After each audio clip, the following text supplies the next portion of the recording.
133/3 উত্তর নাগরিকান্দি নরসিংদী সদর, সেখানে আমার বাসার মধ্যে আমাদের অনুপস্থিতিতে ডাকাতি হয়ে গেছে। আমি 999 থেকে কোনো প্রকার সাহায্য পাইনি, আমি নরসিংদী মডেল থানা থেকে কোনো প্রকার সাহায্য পাইনি, কোথাও থেকে আমি কোনো প্রকার সাহায্য পাইনি।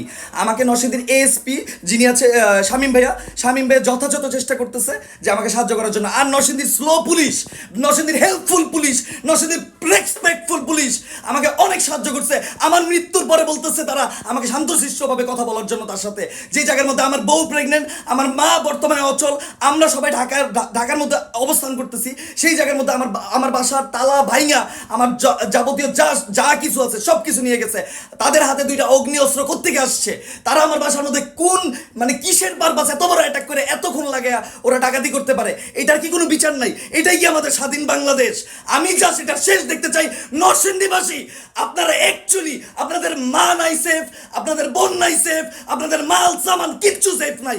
আজকে আমি থাকার কারণে যদি আমার গ্রামের বাড়িতে এত মানুষের মাঝখানে এত বড় পাওয়ারফুল মস্তান নরসিংদীতে কিভাবে থাকে?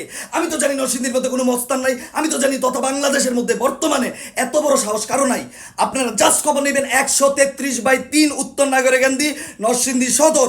এখানে আমার বাসার মধ্যে পুরো এলাকার মানুষ জানে, পুরো বাসার মধ্যে সুন্দর মতো প্রায় 50 মিনিট লাগায়া তারা হচ্ছে গিয়ে আমার বাসার মধ্যে যা কিছু আছে সব কিছু চুরি করে নিয়ে গেছে।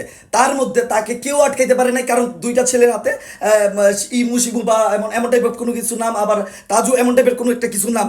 সো ওদের ওদের ওদের হাতে ছিল, ওদের হাতে ছিল অগ্নি অস্ত্র, যেটা বলতে চাচ্ছে হচ্ছে পিস্তল টাইপের জিনিস।